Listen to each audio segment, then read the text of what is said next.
నమస్కారం. జిల్లా సమగ్ర నివేదికకు స్వాగతం. ఈ కార్యక్రమం ద్వారా ఆయా జిల్లాలో అభివృద్ధి కార్యక్రమాలు, సంఘటనలు తదితర అంశాల గురించి మనం తెలుసుకుంటున్నాం. ప్రస్తుతం పెద్దపల్లి జిల్లా నుంచి మా ప్రతినిధి హనుమాండ్ల సంపత్ కుమార్ గారు అందుబాటులో ఉన్నారు. వారిని అడిగి మరిన్ని వివరాలు తెలుసుకుందాం. నమస్కారం సంపత్ గారు. నమస్తే సార్. పెద్దపల్లి జిల్లాలో ఈ మధ్యకాలంలో ఎటువంటి పరిణామాలు జరిగినాయి?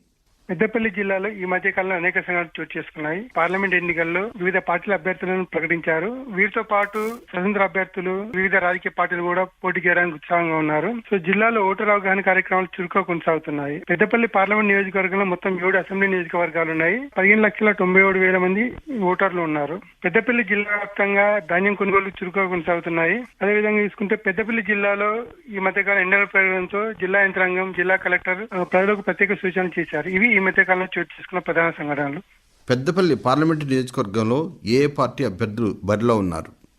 పెద్దపల్లి పార్లమెంట్ నియోజకవర్గంగా 3 ప్రధాన పార్టీలు. బీజేపీ తరఫు నుంచి గోమాస శ్రీనివాస్, బీఆర్ఎస్ నుంచి కొప్పుల ఈశ్వర్, కాంగ్రెస్ నుంచి గడ్డం వంశీ, వీరు ముగ్గురు పోటీ పడుతున్నారు. వీరే కాకుండా వివిధ రాజకీయ పార్టీలతో పాటు స్వతంత్ర అభ్యర్థులు కూడా పోటీ చేయడానికి ఉత్సాహం చూపుతున్నారు. పెద్దపల్లి జిల్లాలో చూసుకుంటే ఈ పెద్దపల్లి ఎస్సీ నియోజకవర్గం, దీంట్లో ధర్మపురి నియోజకవర్గం నుంచి గతంలో పోటీ చేసిన ఎమ్మెల్యేగా గెలుపొంది మంత్రిగా కూడా పనిచేసిన కొప్పుల ఈశ్వర్ ఈసారి బీఆర్ఎస్ నుంచి పోటీ చేస్తున్నారు. బీజేపీ నుంచి పోటీ చేస్తున్న గోమాస శ్రీనివాస్ గతంలో కాంగ్రెస్ లో పనిచేసిన అతనికి ఈ మధ్య కాలంలో బీజేపీలో చేరడంతో ఈ టికెట్ దక్కించుకున్నారు. తొలిసారిగా పోటీ చేసిన కాంగ్రెస్ అభ్యర్థి గడ్డం వంశీ కాక వెంకట మన్మడుగా అందరికీ సుపరిచితుడు. వీరి ముగ్గురు మధ్య ప్రధాన పోటీ నెలకొనే అవకాశాలు కల్పిస్తున్నాయి.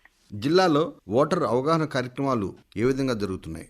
పెద్దపల్లి జిల్లాలో ఓటర్ అవగాహన కార్యక్రమం చురుకుగా కొనసాగుతున్నాయి. ముఖ్యంగా తీసుకుంటే 2K రన్ కావచ్చు, 5K రన్ కావచ్చు, జిల్లా అధికారులు ప్రజలకు ఓటర్పై అవగాహన కలిగించడానికి స్వీప్ కార్యక్రమం విజయవంతంగా నిర్వహిస్తున్నారు. ఓటరు నమోదు శాతం పెంచడంపై ప్రత్యేక దృష్టి సారించారు. దీంట్లో భాగంగా 80 సంవత్సరాలు పైబడిన వారు, వికలాంగులకు కూడా ప్రత్యేక 12D ఫార్మ్స్ అందజేయడం ద్వారా, BLO ద్వారా అందజేస్తూ వారందరూ కూడా ఇంటి వద్ద ఓటుకు వినియోగించుకునేలా కృషి చేస్తున్నారు. అయితే ఏదైతే 80 సంవత్సరాలు పైబడిన వారు చూసుకుంటే జిల్లాలో చూసుకుంటే 8,000కు పైగా ఉన్నారు. 40% అంగవైకల్యం ఉన్న వారికి అందరూ కూడా ఇంటి నుండి ఓటు వేసే అవకాశం ఉంది. వారంతా కూడా దాదాపు 36,000కు పైగా పెద్దపల్లి జిల్లాలో. వీరందరూ ఇప్పటికే గుర్తించిన బూత్ వ్యవస్థ అధికారులు వారందరూ కూడా ఫామ్ 12D ఇచ్చేసి వారందరూ కూడా ఓటు వేసే విధంగా చర్యలు చేపడుతున్నారు. పెద్దపల్లి పార్లమెంటు నియోజకవర్గం వివరాలు ఏమిటి? పెద్దపల్లి పార్లమెంట్ నియోజకవర్గం ఇది ఒక ఎస్సీ నియోజకవర్గం. పెద్దపల్లి పార్లమెంట్ నియోజకవర్గంలో మొత్తం 7 అసెంబ్లీ నియోజకవర్గాలు ఉన్నాయి. పెద్దపల్లి జిల్లాకు సంబంధించిన 3 నియోజకవర్గాలు పెద్దపల్లి, మంతని, రామగుండం. దీంతో పాటు మంచిర్యాల జిల్లాకు సంబంధించిన బెల్లంపల్లి, మంచిర్యాల, చెన్నూరు, ఈ 3 నియోజకవర్గాలతో పాటు జైత్యాల జిల్లాకు సంబంధించి ధర్మపురి, మొత్తం 7 నియోజకవర్గాలు ఉన్నాయి. దీంట్లో చూసుకుంటే ధర్మపురి, చెన్నూరు, బెల్లంపల్లి ఈ 3 కూడా ఎస్సీ అసెంబ్లీ స్థానానికి రిజర్వ్ చేయబడ్డాయి. 3 ప్రధాన పార్టీల అభ్యర్థులు గెలిపే లక్ష్యంగా ముందుకు సాగుతున్నారు. జిల్లాలో ధాన్యం కొనుగోళ్లు ఏ విధంగా జరుగుతున్నాయి? పెద్దపల్లి జిల్లాలో ధాన్యం కొనుగోలు చురుకుగా సాగుతున్నాయి. జిల్లా వ్యాప్తంగా చూసుకుంటే 266 గ్రామాలు ఉన్నాయి. దాదాపు 305 కొనుగోలు కేంద్రాలు ఏర్పాటు చేశారు. ఇప్పటికే జిల్లా కలెక్టర్ ముజమ్మిల్ ఖాన్ ఆధ్వర్యంలో ప్రత్యేక సమీక్ష సమావేశం నిర్వహించి జిల్లా వ్యాప్తంగా కూడా దాదాపు 3 లక్షల మెట్రిక్ టన్నుల ధాన్యం ఉత్పత్తి అవుతుందని అంచనా వేశారు. దానికి అనుగుణంగా జిల్లాలో ఈ కొనుగోలు కేంద్రాలు ఏర్పాటు చేశారు. ఎండాకాలం దృష్టిలో పెట్టుకుని ఎక్కడ కూడా రైతులకు ఇబ్బంది కలగకుండా ప్రత్యేకంగా చర్యలు చేపట్టారు. డిజిటల్ వేయింగ్ మిషన్ ఏర్పాటు చేయడంతో పాటు గన్ని సంచులు అందుబాటులో ఉంచడము, తాగునీరు సదుపాయం ఏర్పాటు చేయడం, ప్రతి చోట కూడా విద్యుత్ సౌకర్యాన్ని కూడా ఏర్పాటు చేసే విధంగా కూడా చర్యలు చేపట్టడం జరిగింది. పెద్దపల్లి జిల్లాలో వేసవి ఉష్ణోగ్రతలు ఏ విధంగా నమోదవుతున్నాయి?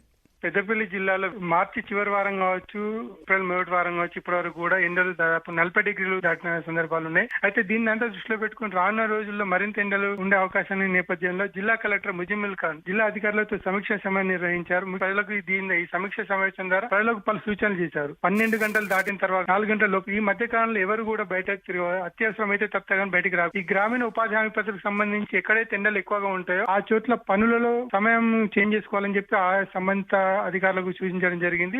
అదండి పెద్దపల్లి జిల్లా నుంచి మా ప్రతినిధి హనుమాండ్ల సంపత్ కుమార్ గారు అందించిన జిల్లా సమగ్ర నివేదిక. మరో రోజు మరో జిల్లా సమగ్ర నివేదిక విందాం. అంతవరకు సెలవు. నమస్కారం.